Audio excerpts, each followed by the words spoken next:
Bonjour Omar. Bonjour Rachid. Alors avec vous, on prend la direction des États-Unis et on va s'intéresser au portefeuille même des États-Unis en général.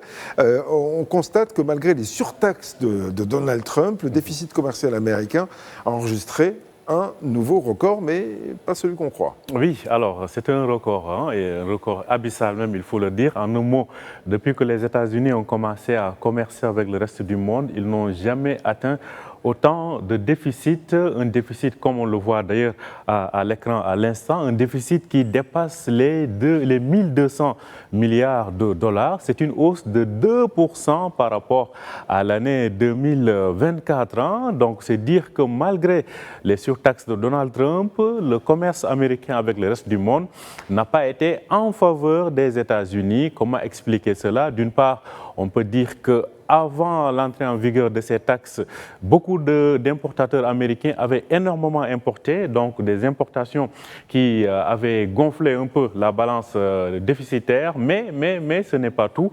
On l'a constaté qu'après même l'instauration de ces surtaxes, au mois de décembre par exemple, le commerce états-unien avec le reste du monde a accusé un déficit de plus de 70 milliards de dollars en un mois, soit plus de 36% par rapport au mois de novembre précédent, Rachid.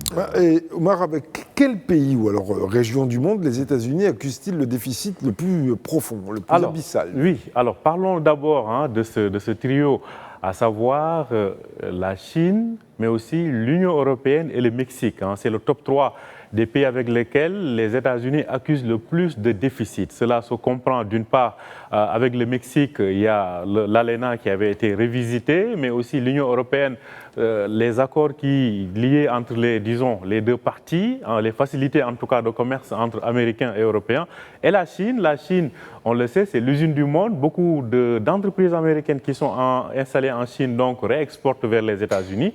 Il y a aussi après le Vietnam en 4e position, et le Vietnam, alors ça peut être assez surprenant, mais le Vietnam est considéré comme un marché de détour des produits chinois vers les États-Unis, parce que les États-Unis et le Vietnam entretiennent des accords commerciaux qui facilitent l'entrée de ces produits vietnamiens sur le marché américain, et les Chinois en profitent pour exporter massivement au Vietnam, et ces produits sont par la suite réexportés vers les États-Unis. Ceci contribue à creuser donc ce déficit du commerce américain avec ce pays asiatique.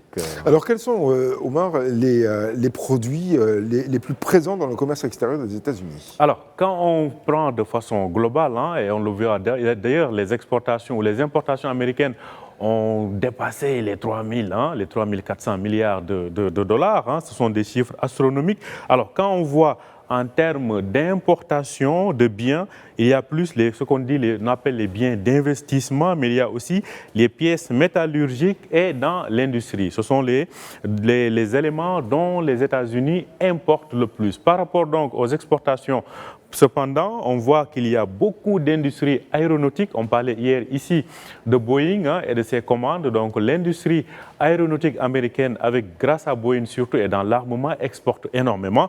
Il en est de même dans les énergies, mais aussi dans les produits pharmaceutiques. Donc ce triptyque constitue les top 3, disons, des exportations américaines vers le reste du monde, même si de façon globale, comme on l'a dit, la balance commerciale des États-Unis avec le reste du monde reste encore énormément déficitaire, et c'est même un record pour l'année 2025. Merci beaucoup Omar Baldé. C'était la Story Echo.